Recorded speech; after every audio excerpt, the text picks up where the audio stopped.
Hi, this is Michael Buffer, and welcome to the BoxHard Podcast. Hello, everyone. This is Mikey Garcia.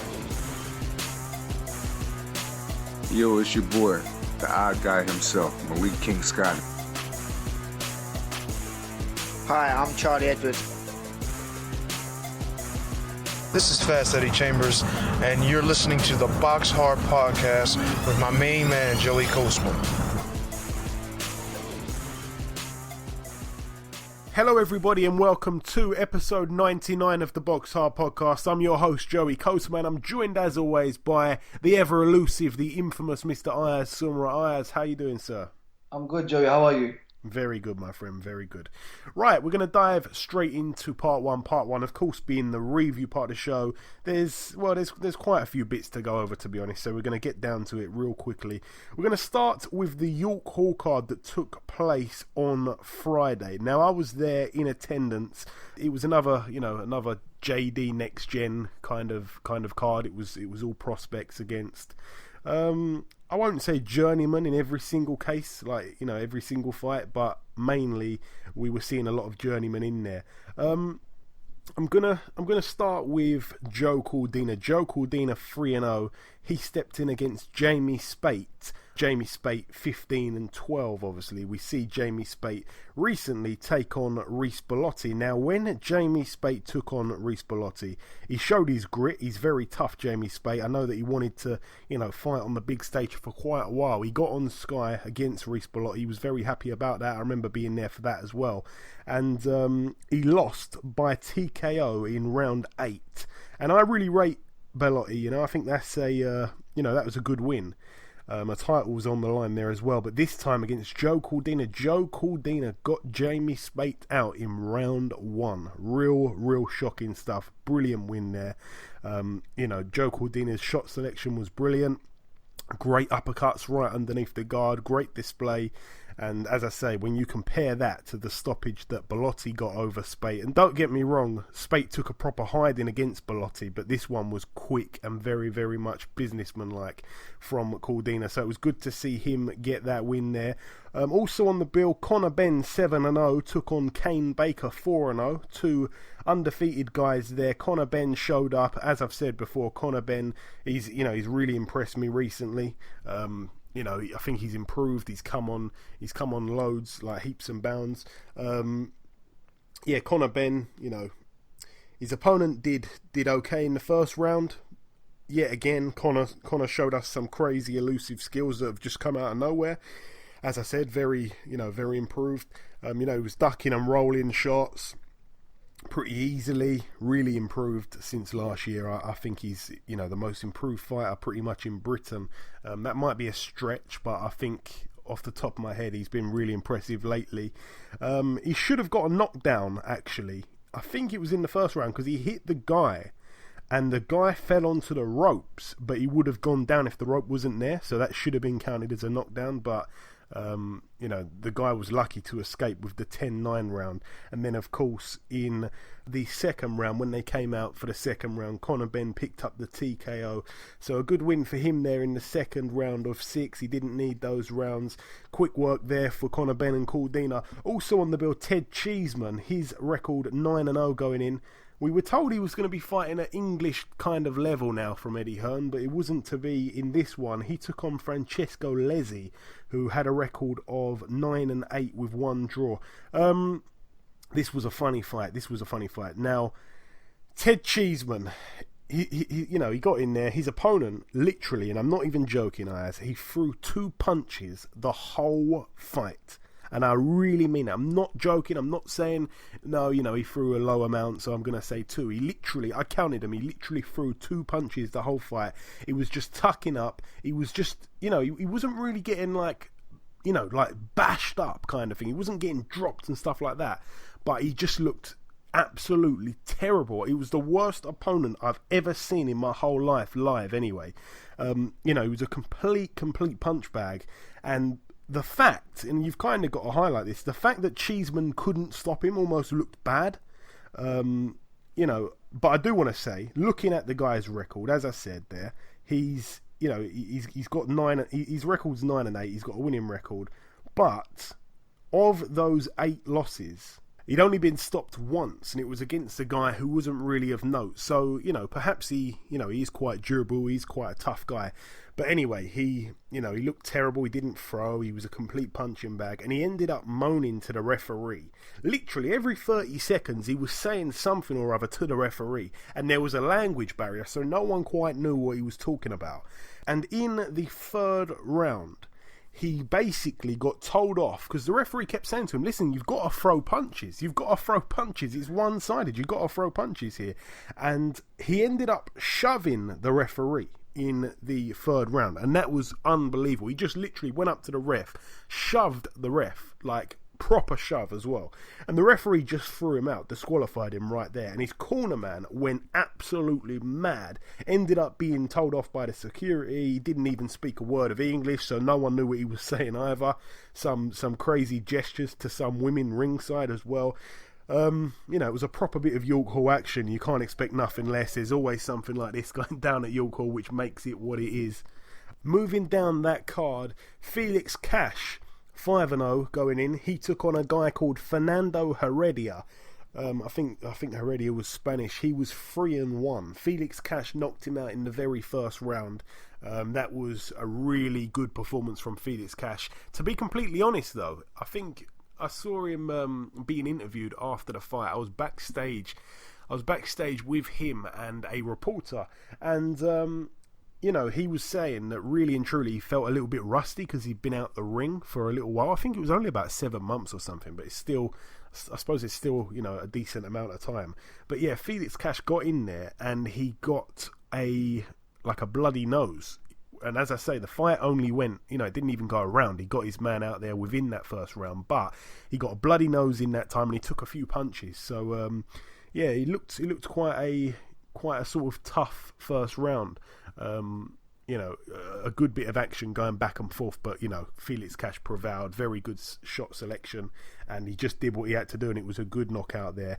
Also on that bill as well, Jake Ball, his record 9-1. He took on Joe Sherriff 11-0. It was some kind of eliminator for the English title. Jake Ball had his man down twice in the 2nd round. We will be speaking to Jake Ball very shortly, so I'm going to leave it and discuss it with him when he gets on. But yeah, his record now 10-1. It went all the way to points and he won over those 10 rounds, so a good points win there for Jake Ball. A very good learning fight also. Also on the bill, Lawrence Okoli. Now, what I've got to say about him, his opponent was very rugged. His opponent was from Cameroon. He was repeatedly told off for next to nothing by the referee, and it was the same referee that got pushed. I think he was in a bad mood, so he kept telling off this guy, and I can't remember the referee's name, but I've seen him a few times now, and I don't think he's a great referee. But anyway, Okoli looked a little bit wild, a little bit desperate in the first round. Again, he's trying to search for that first round knockout because every fight of his has only lasted a round so far. His opponent was giving up loads of reach. He was a much shorter guy with frame and also with his arm length and stuff, and he wasn't throwing much. Okoli was tying him up as well when they got close, so the referee kept letting him do that. The referee wasn't letting them work on the inside much at all. I think that's where the strong points were for the Cameroonian fighter. Okoli was blowing quite hard in the 3rd round, I will say, and it'll be interesting to see what Okoli's like if he goes 8 rounds or something like that with somebody that can take him late. His opponent went down, however, in the 4th round. But no, he was very strong, this guy. He was very strong. He kept turning Okoli despite being the clearly smaller man, but he didn't really have any power in his punches. What I will say is Michael Buffer turned up during the Okoli fight. He just walked to the ringside. I was shocked to see him because he did the fight on the last weekend, didn't he, Michael Buffer? And he's flown into London. I think he's shooting some kind of new film. So he walked in with the security all around him, and he also had actor and Irishman Colin Farrell. He was with him, so they went and took a seat on ringside. In the 5th round, nothing happened really in the 6th round either, but Okoli won the fight really. He should have won every round. It was an under-impressive fight, but I won't be too hard on him. He's stopped everybody in the first round so far up to this point. Hasn't really had to go to rounds. It was the first time he's done the rounds, and he went the full 6. And he understands as well. He went on Twitter straight after the fight, really, and said it was a tough learning fight, and it was what it was. So credit to Okolie, and, you know, this is, as I say, this will be a lesson there, and he would have learned a lot more from that than he has done in his previous fights, where he's just been knocking people over pretty quickly, pretty easily. So all the very best to Lawrence Okolie moving forward. His record now 5-0. His opponent, by the way, had a record of 3-3, now 3-4. Also on the bill, Josh Buatsi, his record 1-0. It was his second fight, and he was also headlining, so that was pretty special for him. He got the TKO in round 5 against Batiste Castanago.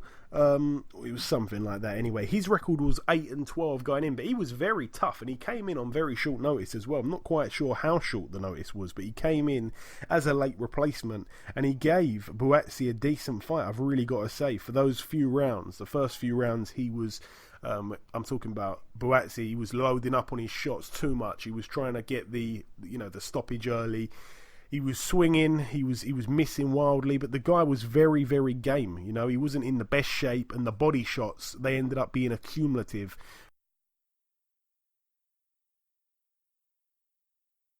Vice the whole fight, but yeah, ultimately Buatsi came through. He got the TKO in round 5.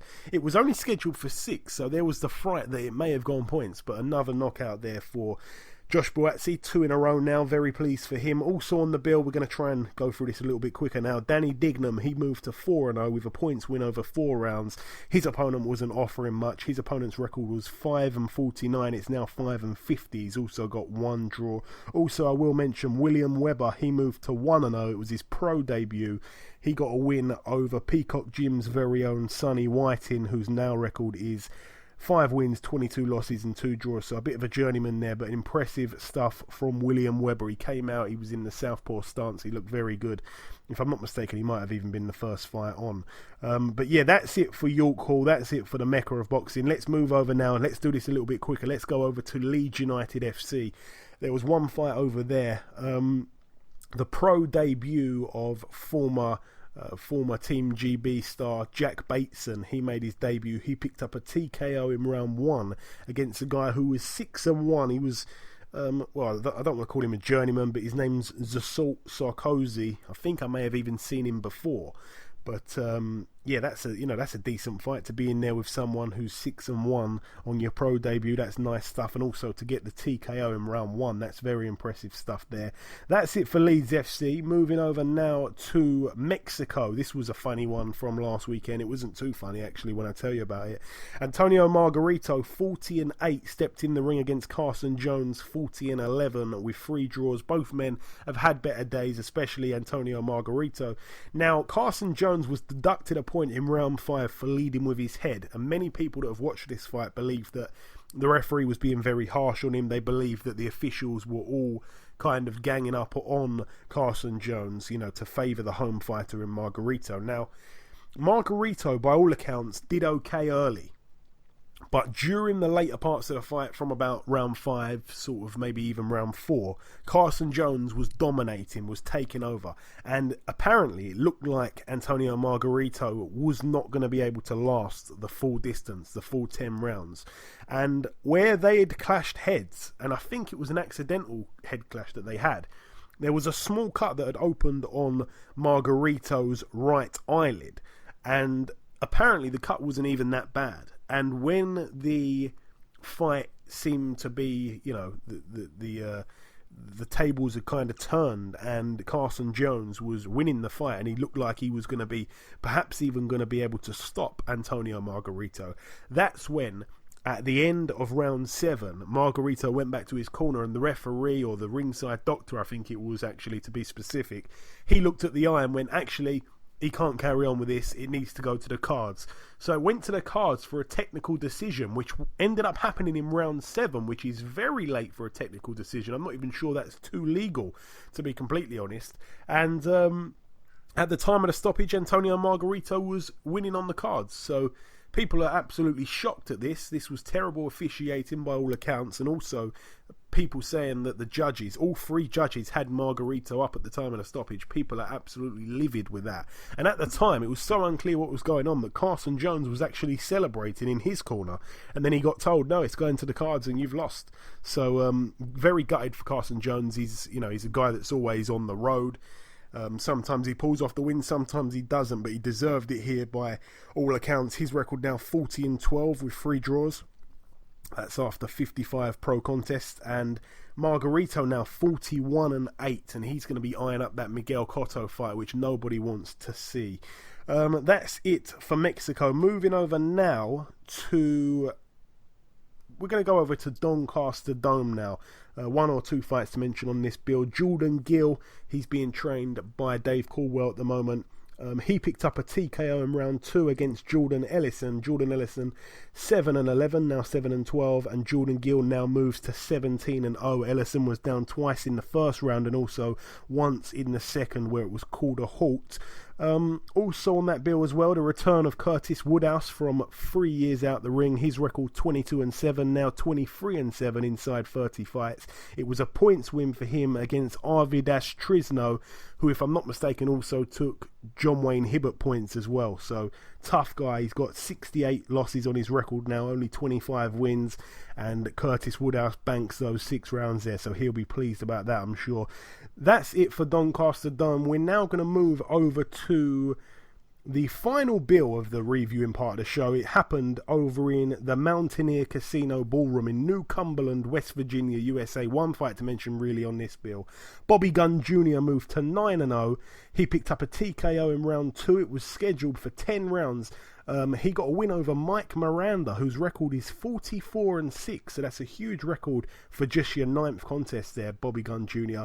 And he also picked up the vacant WBC Fecker Box Super Middleweight title and also the vacant WBA Feder Latin Super Middleweight title. So 2 belts there going home with Bobby Gunn Jr. And that's really it for the review. And we've tried to go through that a bit quick. My apologies if I longed out the Next Gen show a little bit too much for your liking. Right, it's now time to welcome a man that was part of that show, of course. It's now time to welcome guest number 1.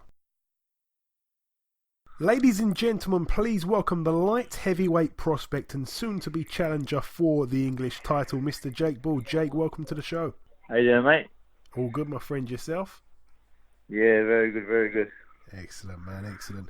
So, Jake, of course, you fought last Friday at York Hall against Joe Sherriff. Now, he was 11-0 going in, and I was sat there ringside, and every time I go to York Hall, there's always a great fight on the bill. It doesn't matter who's on the card, there's always a great fight. If your fight wasn't fight of the night, it certainly had the round of the night for sure. Let's analyse that second round. Now, you obviously put your man down twice in the second round. When you had him hurt, you went in for the finish, and we've seen time and time again that you do know how to finish guys properly. But I've got to admit, when you were throwing everything at him and he seemed to not really be going anywhere, I was a little bit worried because I was feeling that, sometimes you know it yourself as well, you get a little bit reckless and it can lead to being countered. How would you assess that second round from your point of view, Jake? Yeah, well, obviously, after the first knockdown, to be honest, after the second knockdown, I thought the referee stopped it because I don't know if it's legal, but like I was in mid-throw. I was throwing my shots at Sherriff, and the referee sort of pulled me off him. And as the referee pulled me off, he sort of waved it off to me. That's the reason why, if you see the video, I sort of jumped around, started screaming, because I thought the referee stopped it. And then as I turned around, I saw he was giving the count. So I don't know why the referee sort of pulled me off to give him a count. So I don't really know if he could do that. But yeah, but after that, it's fair play to Sherriff. He's a very, very tough fella. He's done all he could to try and not lose his own. But massive respect for him for obviously getting through that round and then obviously finishing the fight strong. Yeah, and as you say there, what I think happened, I mean, obviously, I watched it from the ringside, I come back home, I watched it, I had it taped, I re-watched that second round, and it seemed to me that he kind of took a knee a little bit on that second knockdown. That was really why the referee kind of came in to to sort of pull you off him, so to speak. That's what it looked like from my point of view. But anyway, in that second round, the first shot that you put him down with was a body shot, and I was sitting next to this random guy, and this random guy kept saying all fight to me, kept saying to me, why isn't Jake going back to the body? So my question is, how come you neglected his body for quite a while? But we will give Sherriff credit. He was tucking his elbows in quite cleverly as well at times. No, that's right. Yeah, well, as you know, obviously the first shot I caught him was the backhand to the body, and I tried to land that shot numerous times after, but obviously where he's got a low lead down, I was catching him a lot on the elbow and on the arm, and obviously after the second round, I was trying to work the lead down. Like I was dropping a couple of times and trying to sink the lead uppercut, but literally I busted my hand. Like my hand's the size of a balloon at the moment. I busted it after the second round. In the second round, so even when I was able to throw a body shot with my lead down, I couldn't put no sort of venom or no sort of power into it, because literally the pain in my hand was unbearable. So yes, really, all from the second round onwards, my lead hand was really just really a rangefinder and sort of just tipping him just to keep him at bay, to know where he was, and I was just trying to find a backhand with it, really. Yeah, I know. I've seen the picture, and your hand does look pretty swollen there. But no, I've got to be honest. I hadn't really heard too much of Joe Sherriff before the fight, and he turned out to be very, very tough. No, me neither. Yeah, me neither. Honestly, fair play. Listen here, credit where credit's due. Listen here, he's 11-0. He was ranked above me, so in the end day, he was the main fight coming. I was the underdog. That's how I looked at it. He was 11-0. I was 9-1. So in my eyes, he was top fighter. I was underdog going into the fight. But obviously, I knew myself that my boxing ability, my skill, my speed, and my power was going to be too much for him, and it showed off that it was. And obviously in that second round, nobody would have said that it would have gone the distance from there. The furthest your fights had been to at that point, the furthest you'd been was 6 rounds in a pro ring.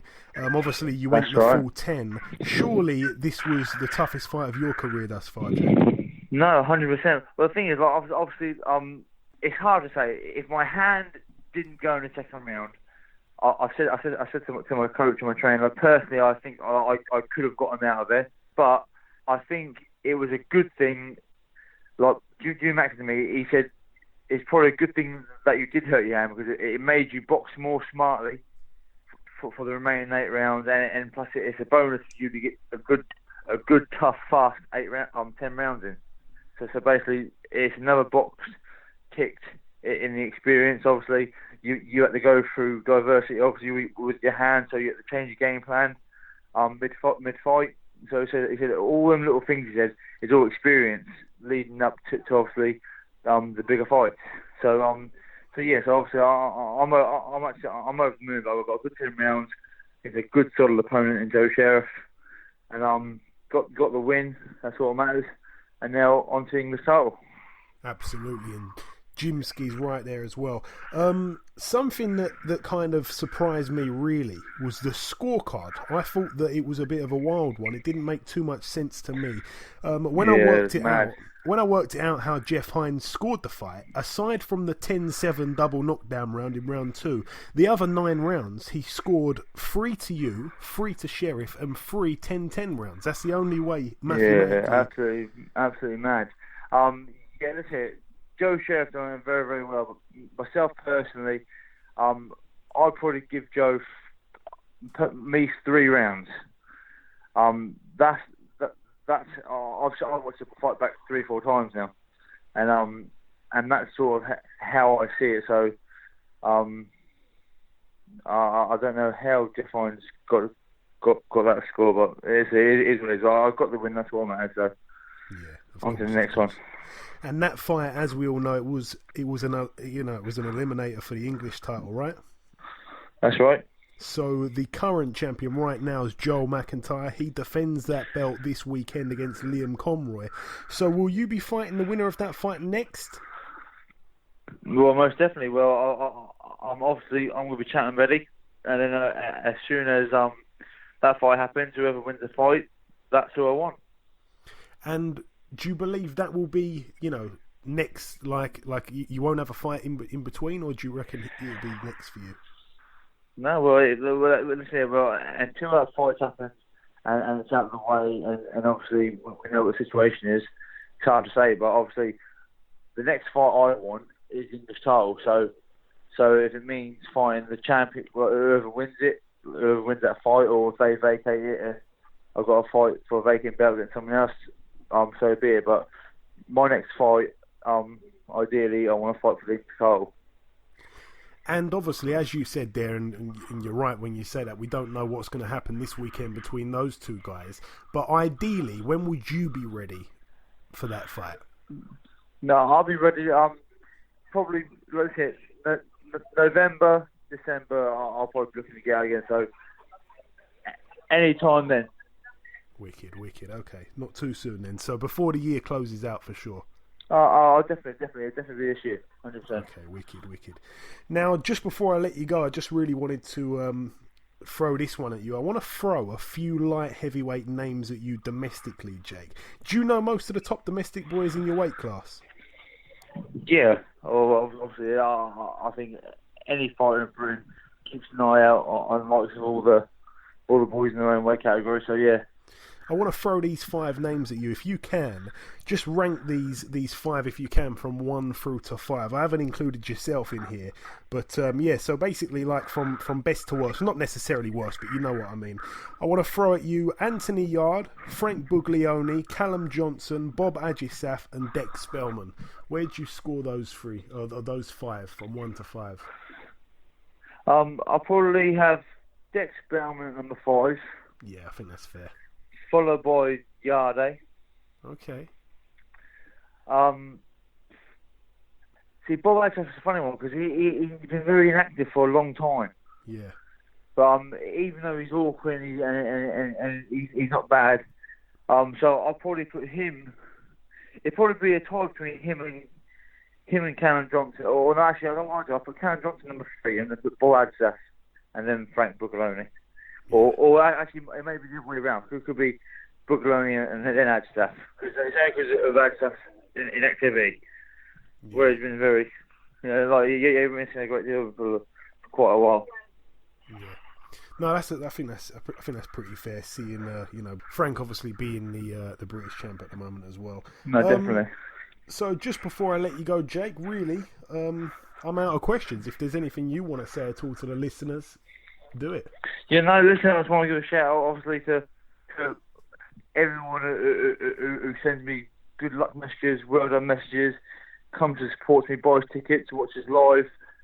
Listen, I've got the greatest supporters in boxing, and without them, obviously, they drive me and they help me become and train and do the best I can. So I just want to say thank you to everyone out there who supports me and who's behind me on the journey to the top.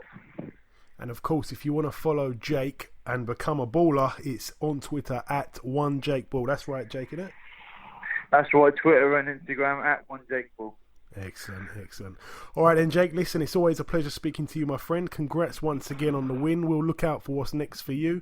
And until next time, thank you very much. No worries. Thank you again. Hey, cheers, mate. Okay, now it's time for part 2 on this week's show. This part, of course, the preview part. But before we get into that, we're going to go over to Ayaz, as we always do, with the latest boxing news. Ayaz. Yes. Terence Crawford has vacated his IBF belt. Yes, of course, he's given up his IBF 140 title. I know that the IBF were trying to kind of chomp at him straight away to try and defend that title. Literally, as soon as he won it, they were on to him about having to, to fight his mandatory, which was Sergei Lipinets. Sergei Lipinets is 12-0 with 10 knockouts. He looks pretty good. Apparently, he had a really good amateur career as well. I'm not too familiar with that, but yeah, that's what it is. Yeah, he's given up the belt. I think really he's probably going to be going up to 147. I saw him tweet something earlier this week about going up to 147. He might even vacate the other 3. We just don't really know at this stage. But yeah, it's I mean, I wasn't really crazy about the Sergei Lipinets and Terence Crawford fight to begin with, so I'm not too bothered about that. We all know he's the main man at 140. There's no one disputing that at all. So, yeah, I'm not too bothered about that, but of course we've got to mention it. Is that the only piece of news you got for us, Ayaz? Yes, that's it. Okay, my friend. Right. Now, sometimes we do the funny name fighter segment, and that's basically where we talk about the fighters that have got funny names that are fighting, this week or just fought last week. I'm not going to make a huge meal out of this one, but there's a few funny name fighters that I saw. I saw a guy that fought in New Zealand, actually just picked up a win over there. It wasn't a guy, actually, my bad. It was actually a girl called Baby Nansen. And also on that same bill, there was a girl who made her debut called Missy Elliott. Okay, and Missy Elliott's opponent took the fight on a 12-hour notice. I've never even I've heard of some short notices, but that is bad, man. 12-hour notice for her, and she got beat. And it was her debut as well. Imagine getting called up on your debut saying, right, you want to make your debut? Right, you got 12 hours to prepare. You're fighting Missy Elliott. Wow, oh wow. That's crazy stuff there for New Zealand. Also going over to Tanzania now. A guy over there, he's actually compiled quite a decent record. His record, 17-1 going into this fight. He's now 18-1. His name is Good Luck Mrema. I think we've probably mentioned him before, but yeah, Good Luck Mrema is going on to some big things by the looks of it. And also, I think it's the last one to mention. There's also a guy that fought in South Africa by the name of Lucky Moneybane. I'm sure I've said that name before. His record was 5-1. He got TKO'd in round 11. So we're not happy about that, but that's it. Not too lucky for Lucky Moneybane. But yeah, that's it for the funny name fighter segment. Just a little small bite-sized piece there. Right, moving over to the previewing. This is what this part's all about. We're going to start at the Hard Rock Hotel and Casino in Las Vegas, Nevada, USA. A man that we had on the show a couple of weeks ago, David Benavidez, 18-0. He could become the youngest super middleweight world champion in history. He fights for the vacant WBC world super middleweight title against Ronald Gavril. Ronald Gavril, a man from Romania who simply moved to Las Vegas because his boxing career wasn't really catching light in Romania, despite being a good fighter, being a good amateur before he turned pro. And he went over to Las Vegas, did a little bit of sparring at the Mayweather gym, and Floyd, he caught Floyd's eye, and Floyd said, hey, we're going to give you a contract. So he signed the contract, and he's won many fights since doing that. His record, 18-1. So both men got 18 wins under their belt. Ronald Gavril with the one loss. David Benavidez, he's only 20 years old, but he's looking very, very special. That stoppage win that he got over Medina, Ayaz, do you remember the way he stopped Medina was a real statement? Do you remember? Oh yeah, definitely. Oh wow, that was a disgusting stoppage. Yeah, that was real brutal. Also on this bill, I should mention Caleb Plant, 15-0. He takes on Alan Camper, 16-3. That's a 10-rounder. Also on the bill as well, a man that was on our show, I think it was last week now, J. Leon Love. His record 23-1. He takes on Abraham Han, who's 26-3. I think those guys go back quite a way. This card is actually, it's got 3 different promoters promoting this card. So Leonard Ellaby, of course, from Mayweather Promotions, he's in the corner of J. Leon Love. There's a few other guys promoting it. It's going to be on Showtime as well in the US. So yeah, that's a great fight. I really hope David Benavidez can get the job done because he was a real nice guy, really good guy. I wish him all the very best.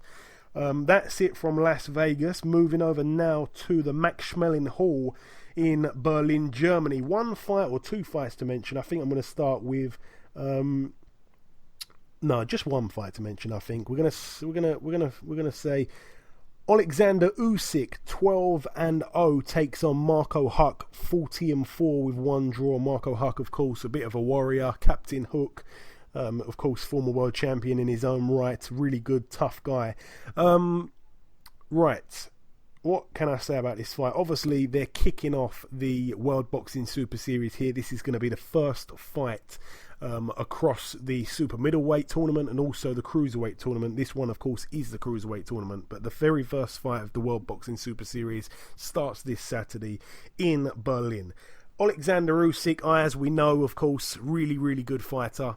Obviously 12-0, looking amazing at the moment. Marco Huck, in my honest opinion, he's seen better days. 40-4 with one draw, as I said. He got beaten up pretty bad in his last fight against Breedis. That was quite one-sided. Also, Usyk, I mean, he didn't look all the very best completely against Michael Hunter, but aside from that, he's looked very, very good. I think this fight is going to points. I think this is a points win for Usyk. I think it's a very wide points win as well. I'm going to ask your prediction on it and your opinion on it. So take it away, Ayaz. Well, what can I say? Usyk's a very good fighter. Even in his last fight, he performed average, but when it came to the end, that's when he got the job done. Like, he dropped Mike Hunt in that fight. But this is Marco Huck. Obviously, Marco Huck is a very good fighter here. If I'm gonna go for a win, I'm gonna agree with you, Joey. I'm gonna go for a Usyk win on points because he's obviously, a lot of people are saying in my opinion, he's the favourite in his division to win the tournament as well. Yeah, you're right there. And at the JD Next Gen show that I was at, as I said earlier in the show, we broke it down. Isaac Chamberlain was, of course, there, and he's just got back from camp with Usyk. And I was talking to him, and I said, what was it like? He was in the Ukraine, sparring Usyk, and he said literally every sparring session was an out-and-out war. And I said to him, well, how does he compare to the other guys you've sparred?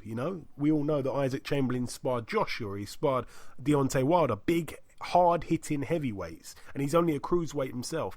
And he said to me, Usyk is better than all of those guys. And I was kind of saying, like, wow, how do you see this fight going with Huck?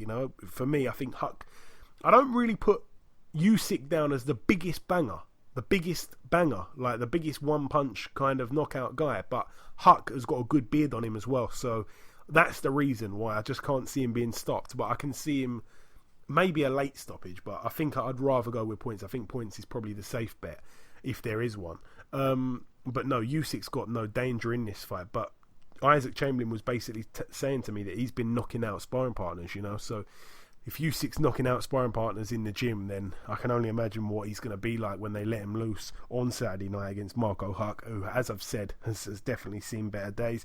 But that's it from Berlin, Germany. It's great to see this tournament's actually taking place. It's great to see that this is the first fight to kind of kickstart it all. But for me, it's not a very exciting one. I think it's going to be pretty one-sided.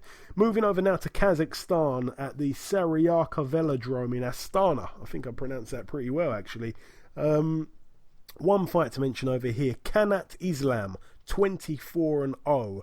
He puts his WBO, NABO Super Welterweight title on the line, and also the WBA Intercontinental Super Welterweight title on the line as well. So he puts two belts on the line against the undefeated Brandon Cook, 18-0. Brandon Cook is a name I'm not familiar with, but Kanat Islam, he's kind of been doing his thing under the radar a little bit. As I said, 24-0, both men undefeated. That should be a good fight. That's gone massively under the radar, by the way. It'd be good to see what happens there in Kazakhstan. Moving over now to Poland. One fight or two fights to mention on this bill. Krzysztof Zimnoch, 22-1 with one draw. Zimnoch is a guy that, he's a heavyweight. He's only 6'3". He's the guy that recently stopped Michael Grant in April of this year. He's also beaten Marcin Rakowski. He's beaten Konstantin Erich, a former opponent of Anthony Joshua. He lost one fight to a guy called Mike Mollo. That's the only loss on his record. He got stopped in the first round. He then had a rematch with Mike Mollo, and Mike Mollo actually quit after 6 rounds. So that was quite impressive. He wiped the slate clean there. He's also been in there with a very old and ancient Oliver McCall as well. That was back in 2013. And he didn't really win that big. It was an 8-rounder. He literally won it by a point or two, so that was a bit worrying. But he takes on Joey Abel here on Saturday. Joey Abel, a man that is the kind of guy that he either stops you or he gets stopped. He's 33-9, 33 wins, 31 knockouts. And of the 9 losses, he's been knocked out 7 times. I remember Tyson Fury knocking him out in one of those first shows at the Copper Box, if I'm not mistaken.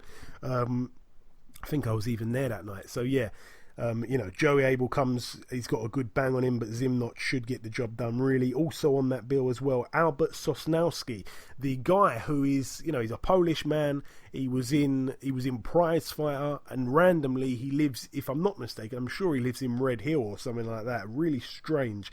His record 49-8 with 2 draws. He takes on a man called Lukas Rozansky. Now, Albert Sosnowski's been looking for this 50th win for ages. It seems like he's been on 49 wins forever. So all the very best to him. But as I say, look at his record. When you see that record in there with a man who's only 6-0, it does look pretty strange. Sosnowski has, well, I got it wrong actually. He got a win last year. In May of last year, he got a win. That was his 49th win. So he's looking for win number 50 against this guy here. Rozansky, there's nothing on him being a good amateur or anything. He's 31, so he had a late start to his career here. Turned pro in 2015. That should be a decent fight, to be honest, for Polish standards anyway. This is another example where the BoxHard podcast literally mentions these fights that other podcasts overlook. They don't see them. They don't know about them. We do it all. We cover it all over the place, from the UK to the rest of the world, worldwide, in the depths of Mexico, in the beaches of Brazil, in the rainforests of Colombia, or just simply in York Hall, Bethnal Green. We are everywhere. And talking of York Hall, the next card to mention is happening at York Hall, Bethnal Green this Saturday. One fight to mention on the bill. There's a load of guys on the bill. No disrespect for not mentioning these guys, but there's one man on there that's a special someone to us. There's one man on there that was on our show last week, of course. Leon McKenzie, 8-1 with 1 draw. He fights for the vacant Southern Area super middleweight title against Chelo Renda. As I said on last week's show, we spoke to Leon McKenzie pretty much in depth, really, for a good 20-odd minutes. And I said, Chelo Renda, he's been in there with the likes of Paul Smith and Martin Murray and the rest of these guys. So he's very experienced. He's definitely the more experienced guy. It's a 10-rounder, and we are definitely behind Leon McKenzie to pick up the W. Moving over now to the StubHub Center, Carson, California. There's a lot of action this weekend. There really is. It's the rematch that we've all been waiting for. It is Wisaksil Wangek, also known as Rungsavai, the man that got the win over Roman Gonzalez, the Thai international. They're having a rematch. It's good that it's been an immediate rematch. It's good to see this. And this is Roman Gonzalez's chance here to right the wrong. Wisaksil Wangek 43-4 with 1 draw. Roman Gonzalez 46-1. It's great to see the rematches back on first and foremost, especially not too long after the first match. We know, Ayaz, that Wangek, he looked so much bigger than Roman Gonzalez in the first fight, and he's going to look so much bigger. And when he got the, he opened up the cut, really, didn't he, on Chocolatito's face? That was when it all kind of went wrong for him. How do you see the second fight playing out? Who have you got winning this one, and if so, by which method? This is a very tough one. I'll tell you something, right?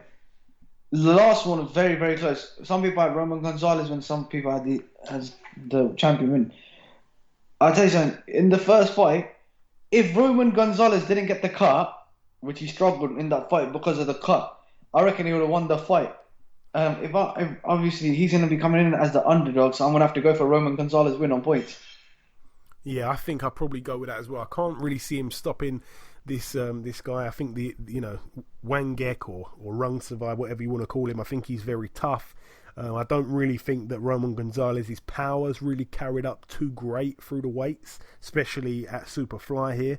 But yeah, I'm certainly behind Roman Gonzalez. I really like him. I was gutted when he lost that first fight. But let's talk about the records there. Rungsavai or Wangek, 43-4 with 1 draw. Roman Gonzalez, 46-1. That 1 loss coming to Rungsavai. This is the rematch. He can right the wrong. Also on this bill, Juan Francisco Estrada, 35-2, takes on Carlos Cuadras. That really could potentially be fight of the weekend there. That's a 12-rounder. There's no silverware on the line at all, but I'm telling you, it does not need it. Both men, really, really good fighters. Let's be honest. Juan Francisco Estrada, 35-2. Carlos Cuadras, 36-1. in my opinion, I think it's going to be fireworks. I think this fight is going to be a great fight, a war, if I have to say so. Also on the bill as well, Naoya Inoue. His record 13-0. He puts his WBO World Super Flyweight title on the line against Antonio Nieves, 17-1 with 2 draws. It's going to be good to see Inoue out again, but realistically, I think it's probably an easy win for him, for me. That's it for the StubHub Centre. And now moving over to the final card to mention. There's only one fight on this bill. If I'm not mistaken, it might be happening on Sunday. I think it's happening on Sunday. It's at the Emerald Queen Casino. Sounds good, that place. That's in Tacoma, Washington, USA. One fight to mention on the bill. Mike Gavronsky, 23-2 with 1 draw, takes on Brian Vera, 26-11. I thought we'd mention that. Brian Vera, for some reason, he gets mentioned on this show so many times, and really, I'm not even sure he deserves to be getting all the mentions. I suppose the fight with Andy Lee probably gets him the mentions that he gets. But that's really it from the previewing. We've done the reviewing. We did the tiny little piece of news. We had, of course, Jake Bull on earlier. Then we did the funny name bite-sized fighter segment, just a little bite-size for you there, just to close out the week. And also, we brought you the previewing part. We've tried to go through it as quick as possible. My apologies if it's been a little bit long-winded. It's been my fault. I've been known to talk. Right, that's it. Before we end the show, of course, there's one last thing to do. Before we end the show and before we close out part 2, there's one last thing. It's, of course, to welcome guest number 2. Ladies and gentlemen, please welcome the undefeated super-featherweight prospect, Mr. Archie Sharp. Archie, how you doing, my friend? Welcome to the show once again. Yeah, I'm well, thanks, mate. Thanks for having me on again, mate. It's always my pleasure, my friend. It always is. So the last time we spoke, Arch, it was just after your last fight, before last, actually. It wasn't the last one, just the one before that. But talking about your last fight, you recorded another stoppage win, this time against Norbert Kaluksa in the first round by a body shot. So that marks 2 body shot stoppages in a row for you now. It was a short fight, obviously, but what did you make of it? Yeah, very short fight. I tell you the truth, I wasn't expecting that, to be honest with you. The fella come in, as you know, he went the distance with Boy Jones, and he was supposed to take me to the distance himself. But I just ended up catching him with a good shot, and I just finished the fight, mate. You know, I'm now working on body shots. I'm working on my stroke work. It's obviously paying off now. Like you say, two on the spin, or 3 stoppages on the spin now, I think it is. Yeah, I think. Well, I'm not sure if is it 3 by body shots. I know it's definitely 2. It might be 3. I couldn't. No. Definitely 2. Yeah, definitely 2 by the left hook to the body. Definitely 2. Wicked. Good stuff, my man. I was going to get the measuring stick out and mention Boy Jones going the distance with him, but you did that, so that saves me a job. And also, Archie, in that last fight, I know it was only, as you say, it was only inside a round. It didn't take you long to get rid of him, but I saw you going into southpaw. Is that something you've been working on? To tell the truth, I'm left-handed fighter anyway, so from day dot, I've always been a southpaw fighter. For some reason, when I was a youngster, I just ended up getting changed to orthodox, and I've always been able to box southpaw and orthodox. But lately, yeah, I've been definitely working on my southpaw a lot. I've been sparring, doing 6 to 8 rounds straight off as a southpaw, so I'm getting used to being constant southpaw. Just working on it, just making it stronger.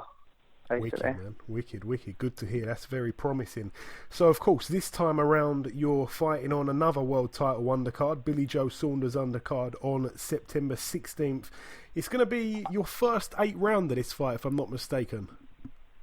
Yeah, no, that's correct, mate. My first 8 round fight this is, yeah. You looking forward to that? Yeah, mate, I'm buzzing, mate. I'm looking forward to it. The journey's picking up now, mate, and every fight I'm looking more and more forward to. So this 8 rounder out of the way, and they'll put me on track for a Southern area title. Now, I want to ask you something, and here you're going to have to be pretty honest with me with this question. As you said there, I think it's 3 stoppages on the bounce, 2 beautiful body shot finishes as well. This is, as we said, your first 8 rounder. Preferably, would you like to go the distance and bank those 8 rounds, or would you like to get another stoppage and carry on with the the back-to-back stoppages, the impressive stuff? To tell the truth, mate, like I say, that last fight I was definitely not expecting that. As I say, he's a durable fella. I was not expecting that. If the stoppage is there, I will take the stoppage. Doing the 8 rounds, would it help? Yeah, of course it would. All the rounds help all the time. You know what I mean? They always help.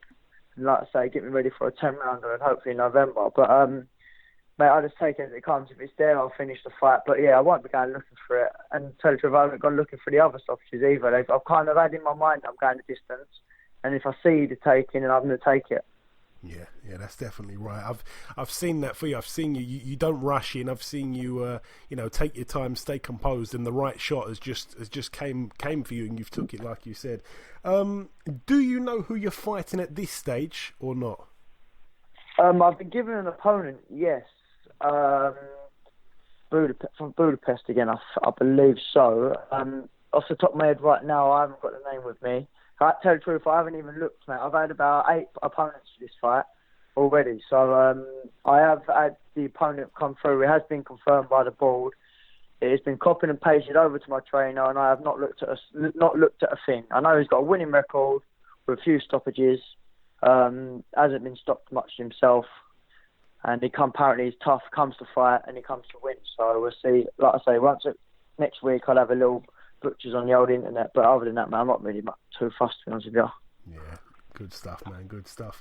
And also, I see that recently, and I know that you've sparred quite a few good guys anyway, even when you was an amateur, you were sparring good guys, but recently I see that you've been sparring Joe Cordina. You did a few rounds of him. How did that go for you, Arch?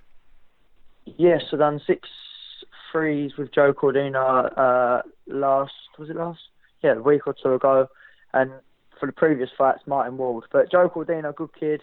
I believe he's going for lightweight now, as I see the other day. But yeah, very good kid. Very good amateur as well. Come from a good background. Beat some good kids. We've actually beaten the same sort of kids as was going through the rankings as amateurs. But he's got a couple of years on me anyway. But no, good kid. It'll go for a good spar. I enjoyed it, and there will be a lot more sparring with me and Joe Cordina in the future, definitely. Yeah, good to hear, man. Good to hear. And also, as you all know, the same night as you, over in the States, also on Box Nation for that matter, Triple G versus Canelo. Who wins that one, Arch? We've been asking everybody. Everybody's split. How do you see it? Mate, it's a complete 50-50 fight. I am going to go with Canelo Alvarez. I think he might just outbox Triple G. But yeah, very good fight. Like I say, very 50-50 fight down the middle. But I am swaying towards Alvarez in a minute. At one point it was Triple G, then Alvarez. But no, I'm definitely going to bet my money on Alvarez this time. Yeah, everybody's split, man. Every single person I asked that, nobody's quite sure. Nobody's quite sure on it. Even the two faces of Box Nation, if you like, Steve Bunce and Barry Jones, they've got complete polar opposite opinions as well. So. Very interesting. Right, anything that you want to say at all just before I let you go? Anything at all, Arch? Well, just like to say thanks to everyone, mate. Obviously my sponsors, Gary, Noel, Duncan, Vineyard. There's loads of people I need to thank, mate. Do you know what I mean? I could be here all night. Obviously, definitely my fans, because they're coming out every time. We're having a good crowd, a good ticket. MTK have been really good. Warren's been really good. So yeah, everything's going well, thanks, man. I just want to say thanks to everyone here who's supporting. Excellent stuff. Right, listen, Archie, it's always a pleasure speaking with you, my friend. Thank you for giving us a bit of time, and of course we'll catch up after your win next weekend, of course. Yeah, no, thanks very much, and like I say, thanks for having me on, mate. It's good to be in the loop with everyone, and like I say, thanks very much for having me on. Archie Sharp there. Right, just before we wrap up the show, I will say we recorded this show earlier on in the week, and the ending of the show, I'm recording that now. This is now Wednesday, but we recorded the show, or most of the show anyway, on Monday. So when we did the news, there was barely anything to talk about, but there's been loads of things, as I'm sure you'll all know, in the past couple of days. So I just want to touch on those things. I'm not with Ayaz at the moment. He's not with me, so we're not going to be able to discuss them, but we will discuss them on next week's show. But just to run through what's actually been announced, I'm just going to run through it now. ITV, of course, have been named as the TV channel, the terrestrial channel, to be showing the World Boxing Super Series tournament. I'm not quite sure if it's going to be both cruiserweight and super middleweight, but I'd imagine it will be. Some fights will be shown on ITV4, some fights will be shown to my understanding, on ITV box office. Mainly, probably, I'm guessing, the Chris Eubank fights. Perhaps maybe Jamie Cox and George Groves. We'll have to wait to see for that announcement there. But ITV will be the channel that are taking the rights to the WBSS.